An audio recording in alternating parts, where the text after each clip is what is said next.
Les vélos respectent-ils toujours le code de la route à Grenoble? Pas forcément, selon plusieurs unions de quartier qui s'inquiètent et réclament une campagne de communication pour rendre la priorité aux piétons.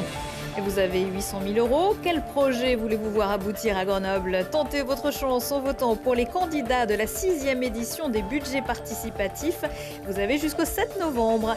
Et puis c'est la Via Ferrata la plus fréquentée de France depuis une vingtaine d'années. La Via Ferrata de la Bastille à Grenoble propose aux amateurs de sensations et de grimpe ces deux parcours sur 950 mètres.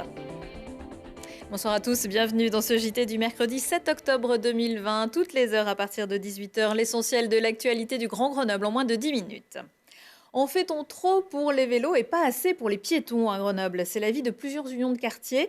La ville, récemment couronnée par le premier prix de la FUB, la Fédération des usagers de la bicyclette, a depuis quelques années fortement développé ses axes pour les vélos et sa politique en la matière. Mais quelques jours après le décès d'une personne âgée après une collision avec un cycliste, des habitants veulent tirer la sonnette d'alarme. Émilie Flamin.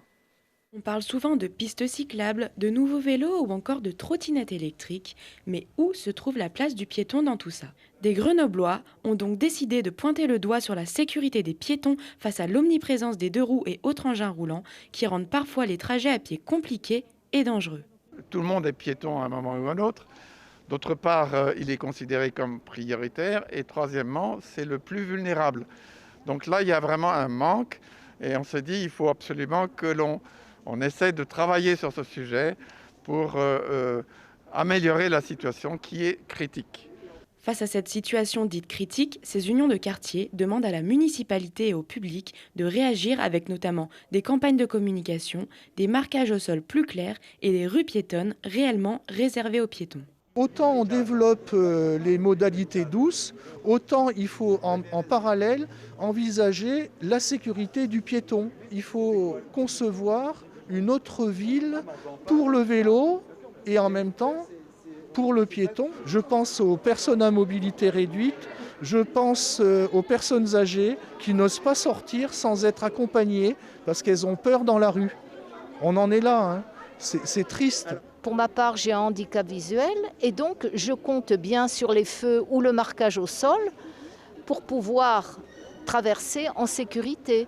Or maintenant, il y a des endroits où les feux ont été supprimés et il n'y a même plus de marquage au sol. Je suis obligée de mettre ma canne en avant et même avec ça, j'ai des cyclistes qui ne respectent pas ce passage protégé, mais je peux comprendre aussi parce que ça n'est pas clair. Il faudrait un marquage au sol plus clair. Je pense qu'il faut avoir des actions qui permettent à chacun de se respecter. Certains piétons, usagers normalement prioritaires sur les routes, dénoncent donc le trop peu de prise en compte de leur vulnérabilité et le manque de civisme des deux roues qui, ne l'oublions pas, sont censés respecter le code de la route au même titre que les voitures.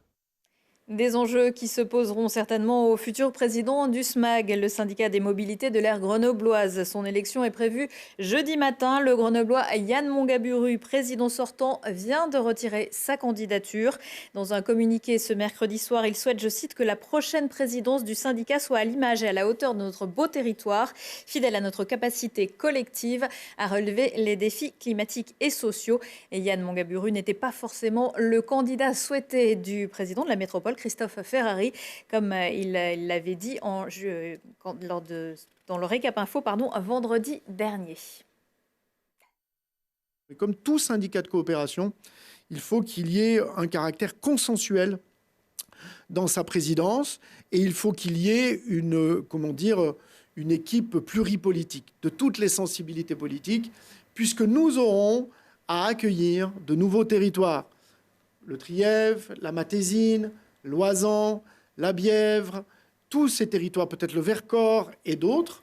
Donc il faut que, finalement, ce que représente le SMAG dans les mois qui viennent soit une image qui dise, en fait, vous êtes les bienvenus, parce que, pas forcément clivant politiquement, pas forcément d'une obédience politique particulière.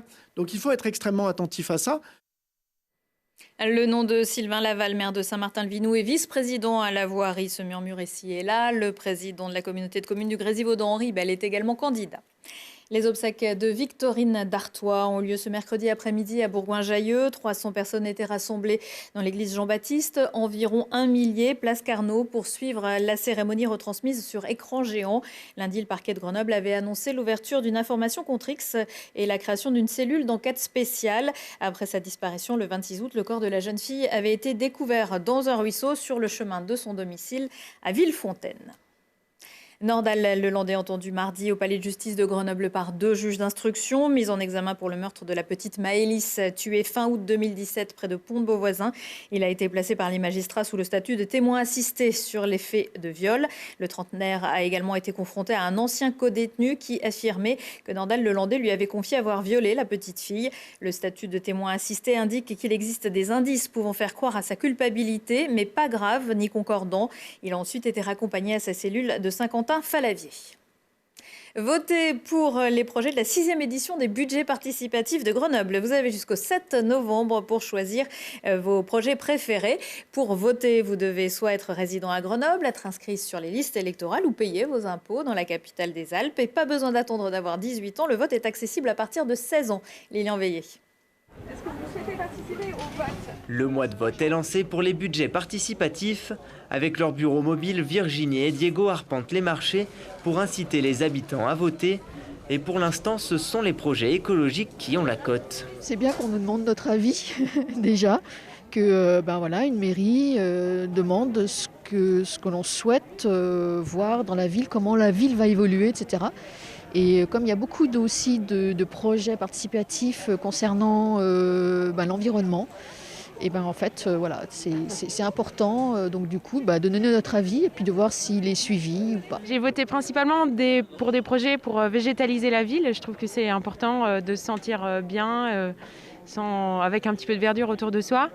Et puis des projets un petit peu pédagogiques parce que c'est aussi très important à mes yeux. Cette année, les Grenoblois ont le choix entre 29 projets. Ils peuvent voter en ligne dans les maisons des habitants ou à ces stands mobiles, simplement avec leur carte d'identité. Chaque habitant a la possibilité de choisir 6 projets parmi les 29 projets qui sont présentés par les habitants. Et donc pour voter physiquement, on prend un bulletin de vote et on noircit les 6 cases correspondant au projet qu'on souhaite soutenir cette année. Chaque année, la ville de Grenoble investit 800 000 € pour réaliser les projets ayant obtenu le plus de voix. Ceux qui seront les plus plébiscités par les habitants vont être classés du premier au dernier. Et sur cette enveloppe de 800 000 €, on sélectionnera ceux qui vont être réalisés à partir de l'année prochaine. Il peut y avoir 7, 8, 12 projets selon les coûts de chacun de ces projets. L'an dernier, 9 d'entre eux ont été adoptés, avec notamment la cuisine du cœur et les frigos solidaires. Et voter en ligne, c'est sur grenoble.fr. Les vidéos des porteurs de projets à retrouver sur notre site télégrenoble.net. C'est peut-être le budget participatif de murs d'escalade à faible hauteur des berges de l'Isère, inauguré en 2016, qui vous a mis le doigt et les pieds dans la prise. Maintenant que vous êtes aguerri, pourquoi ne pas tenter de vous lancer dans la seule via ferrata urbaine de France, celle de la Bastille à Grenoble. Lilian Veillé. Grenoble, capitale des Alpes et terrain propice à l'escalade ou à la Via Ferrata. Avec toutes ces montagnes, même au cœur de la ville, on peut se lancer dans une ascension vertigineuse aux prises avec la Bastille. Nous, à Grenoble, on a de la chance, on a 3 massifs qui entourent la ville et on a cette Via Ferrata qui est bien sympa. On a un très très beau point de vue du haut sur Beldon et le Vercors et on est très chanceux d'avoir cette Via Ferrata. Allez, c'est parti, on y va et première difficulté pour commencer, une escalade de 25 mètres de dénivelé. Attention, c'est un peu patiné en bas, ça glisse un peu. Mais les sensations commencent tout juste. Sur les presque 1000 mètres d'aventure, vous avez plus de 400 mètres de falaise. On monte, on descend, on s'accroche aux prises et on avance, collé contre la montagne. Si vous n'avez pas trop le vertige, vous pouvez même regarder en bas. Et pour les plus aventureux qui feront les 2 parties, la balade en hauteur peut durer 3 heures. C'est une Via Ferrata qui est composée tout au début d'une partie verticale, puis après d'un pont de singe et d'une belle passerelle qu'on a derrière nous. Et puis la seconde partie, c'est vraiment très verticale, limite déversant au début. Et puis on prend de la hauteur et on a la vue sur Grenoble. Si comme nous, vous ne faites que la première moitié, vous ne grimperez pas jusqu'au rempart de la Bastille, mais les sensations restent garanties, comme pour Tom qui a emmené Jean-Sébastien. Par rapport autres gens que j'ai ramenés sur la Via Ferrata, il s'est bien débrouillé. Moi, ça faisait longtemps que j'avais pas fait de Via Ferrata, mais c'était assez sympa, ouais, bon, un peu plus compliqué que ce que j'avais connu jusque-là, mais ouais, c'était un beau parcours, je trouve. À 5 minutes de la Porte de France, cette Via Ferrata urbaine est accessible gratuitement, à condition de bien s'équiper. Des chaussures de marche, une longe spéciale Via Ferrata, un baudrier, un casque, des gants. Et après, de quoi me sortir de situations compliquées dans le sac éventuellement, même si j'espère que ça va pas arriver. Sur le département, il y a d'autres Via Ferrata ou Via Corda, mais celle de Grenoble est particulière, c'est la plus fréquentée de France. Ces 2 Via Ferrata sont classées difficiles à très difficiles, alors dans le doute, n'hésitez pas à aller vous renseigner auprès de la Maison de la Montagne ou du bureau des guides et accompagnateurs de Grenoble. À 19h15, 20h15, 22h15, si on parlait d'un drôle de western pour fêter les 50 ans de carrière de Serge Papagali du festival Transfo qui veut mettre le numérique au service de la transition écologique et de courses cyclistes motorisées. Prochain rendez-vous avec l'actu dans 1 heure et en replay sur telegrenoble.net. Excellente soirée à tous.